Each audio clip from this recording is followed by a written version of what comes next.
मकर संक्रांति और गोरखनाथ मंदिर की परंपरा। मकर संक्रांति का पर्व भारत में हर्षोल्लास के साथ मनाया जाता है।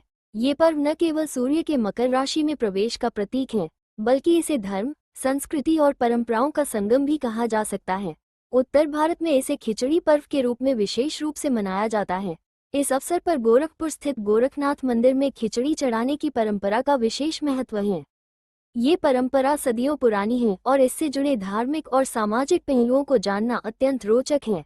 गोरखनाथ मंदिर और खिचड़ी की परंपरा। गोरखनाथ मंदिर उत्तर प्रदेश के गोरखपुर जिले में स्थित है और यह भारत के सबसे प्राचीन और पवित्र मंदिरों में से एक है। इस मंदिर की स्थापना गुरु गोरखनाथ जी के उपदेश और तपस्या से जुड़ी हुई है। गोरखनाथ को शिवावतारी महायोगी भी कहा जाता है। मकर संक्रांति पर गोरखनाथ मंदिर में खिचड़ी चढ़ाने की परंपरा भारतीय संस्कृति और धार्मिकता का अनोखा उदाहरण है। मुख्यमंत्री योगी आदित्यनाथ द्वारा इस परंपरा का पालन करना और इसे नई पीढ़ी तक पहुंचाना समाज में धर्म, सेवा और समानता के संदेश को मजबूत करता है। ये पर्व न केवल धार्मिक दृष्टिकोण से महत्वपूर्ण है, बल्कि यह सामाजिक समरसता और सांस्कृतिक एकता का भी प्रतीक है। गोरखनाथ मंदिर में मकर संक्रांति का आयोजन हमें सिखाता है कि परंपराएं केवल अतीत का हिस्सा नहीं हैं, बल्कि वे वर्तमान में भी समाज को जोड़ने और आगे बढ़ाने का माध्यम बन सकती हैं। खिचड़ी पर्व का ये संदेश हर व्यक्ति को अपनी संस्कृति और परंपराओं के प्रति गर्वित होने का अवसर देता है। मंदिर में हर वर्ष मकर संक्रांति के अवसर पर नेपाल के राजपरिवार और लाखों श्रद्धालु विशेष रूप से खिचड़ी अर्पित करते हैं।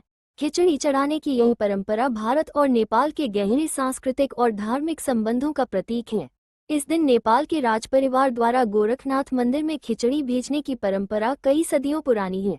ये खिचड़ी अर्पण गुरु गोरखनाथ और उनके सिद्धांतों के प्रति श्रद्धा प्रकट करने का प्रतीक है।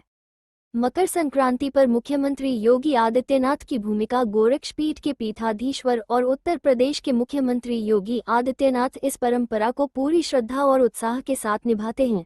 इस वर्ष भी मकर संक्रांति के पावन अवसर पर महंत योगी आदित्यनाथ ने ब्रह्म मुहूर्त में गुरु गोरखनाथ को खिचड़ी अर्पित की। ये खिचड़ी चढ़ाना न केवल धार्मिक दृष्टिकोण से महत्वपूर्ण है, बल्कि यह लोक परंपराओं और सामाजिक समरसता का भी प्रतीक है। मुख्यमंत्री योगी आदित्यनाथ हर वर्ष इस पर्व को बड़े ही भव्य तरीके से मनाते हैं। वे गोरखनाथ मंदिर में पहले ब्रह्म मुहूर्त में पूजा अर्चना करते हैं और फिर श्रद्धालुओं के बीच खिचड़ी वितरण करते हैं। इस दौरान लाखों श्रद्धालु मंदिर परिसर में उपस्थित रहते हैं। यह आयोजन पूरे क्षेत्र में उत्सव का माहौल पैदा करता है। धार्मिक महत्व और सामाजिक संदेश। मकर संक्रांति के अवसर पर गोरखनाथ मंदिर में खिचड़ी चढ़ाने की परंपरा केवल एक धार्मिक अनुष्ठान तक सीमित नहीं है। इसका उद्देश्य समाज में एकता, समरसता और सेवा का संदेश देना भी है। खिचड़ी, जो सामान्यतः चावल, दाल और सब्जियों का मिश्रण होती है, इसे भारतीय समाज में साधारण भोजन का प्रतीक माना जाता है। ये परंपरा सिखाती है कि धर्म केवल पूजा अर्चना तक सीमित नहीं है, बल्कि इसमें सेवा और समानता का भाव भी निहित है। मंदिर में खिचड़ी अर्पण के बाद इसे प्रसाद के रूप में बांटकर समाज के हर वर्ग को जोड़ने का प्रयास किया जाता है। यह उत्सव हमें ये भी सिखाता है कि धर्म और संस्कृति समाज को जोड़ने का माध्यम बन सकते हैं।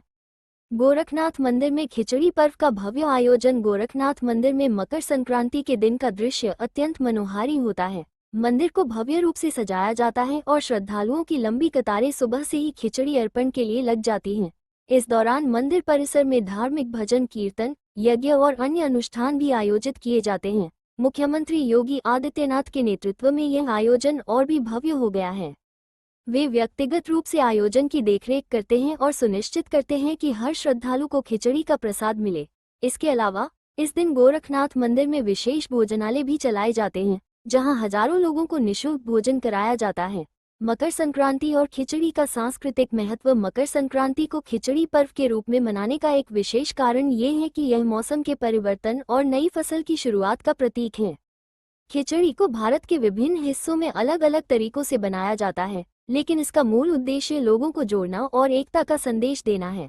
गोरखनाथ मंदिर में खिचड़ी चढ़ाने की परंपरा हमें ये भी सिखाती है कि हमारी धार्मिक परंपराएं केवल व्यक्तिगत लाभ के लिए नहीं हैं, बल्कि इनका उद्देश्य समाज को एकजुट रखना है। ये परंपरा धार्मिक और सांस्कृतिक मूल्यों को संरक्षित करने का एक सशक्त माध्यम है।